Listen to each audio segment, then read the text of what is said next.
लेकिन ये साला कर क्या रहा है यहाँ पे? না, এবার এর মাসের আজকাবারি হিসেবটা দেখি কোথায় কি করলো। এখানেই তো বললো, হ্যাঁ এই তো হিসেব। ইলেকট্রিক বিল ৩,০০০ টাকা, আচ্ছা।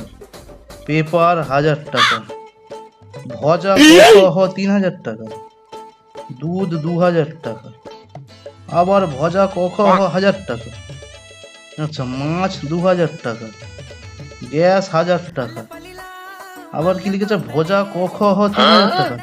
এই ভজা কখটা কি জিনিস রে বাবা? এখানে রয়েছে, এখানে রয়েছে, ভজা কখ, এটা আবার কোন হিসেব? এটা আবার কিসে খরচা হলো জিজ্ঞাসা করি। ললিতা, এই ললিতা, এই কি হয়েছে কি? তুমি এদিকে শোনো শোনো শোনো, এখানে ভজা কখটা কি আমাকে বুঝিয়ে দেবে, আসো।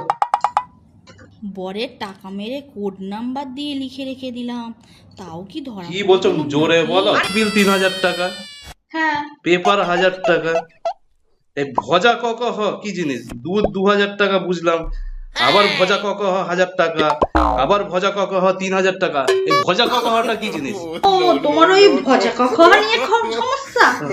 ও ও তো ভগবান জানে কোথায় কি খরচা হয়েছে।